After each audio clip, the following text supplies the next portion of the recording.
Hello friends, welcome to Usha's kitchen. ஹெல்தியான கேழ்வரகு அடை எப்படி செய்யலாம் பார்க்கலாம்.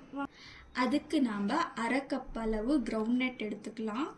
அதுக்கப்புறம் ஒரு கைப்பிடி அளவு சின்ன வெங்காயம், 6 பச்சை மிளகாய், 4 பல் பூண்டு, நறுக்கிய கொத்தமல்லி ஒரு கைப்பிடி, அதுக்கப்புறம் ஒரு கப் கேழ்வரகு மாவு, தேவைக்கேற்ப உப்பு எடுத்துக்கலாம். முதல்ல நம்ம அரை கப்பு கிரவுண்ட்நட் சேர்த்துக்கலாம். அதுக்கப்புறம் பச்சை மிளகா, 4 பூண்டு, சின்ன வெங்காயம் சேர்த்துக்கலாம். இதெல்லாம் சேர்த்து முதல்ல நல்லா நைஸாக அரைச்சி எடுத்துக்கலாம். அரைச்சி எடுத்த விழுதை ஒரு பவுலில் போட்டுக்கலாம்.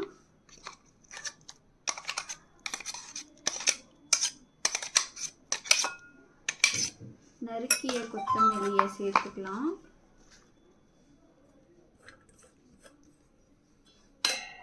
தேவைக்கேற்ப உப்பு சேர்த்துக்கலாம்.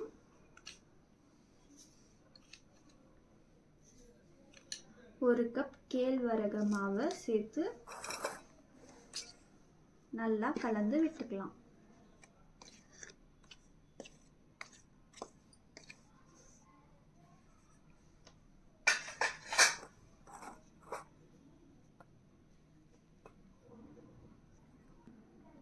இப்போ தேவையான அளவு தண்ணீர் சேர்த்து சப்பாத்தி மாவு பதத்துக்கு பிசைஞ்சிக்கலாம்.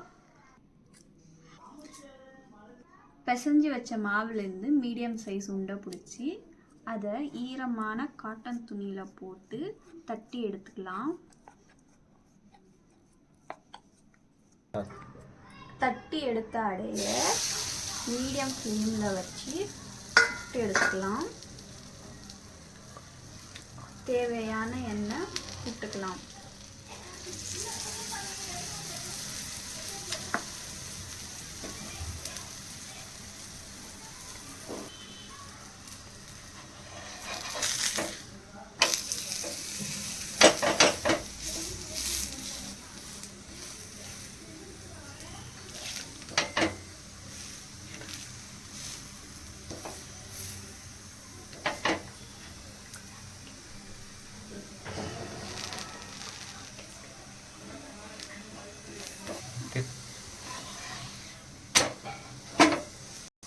ரெண்டு பக்கம் நல்லா வெந்ததுக்கு அப்புறமா எடுத்துடலாம்.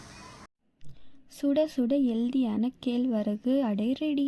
இந்த வீடியோ உங்களுக்கு பிடிச்சிருந்தா லைக் பண்ணுங்கள், ஷேர் பண்ணுங்கள், கமெண்ட் பண்ணுங்கள். மறக்காமல் உஷாஸ் கிச்சனை சப்ஸ்கிரைப் பண்ணுங்கள். தேங்க்யூ.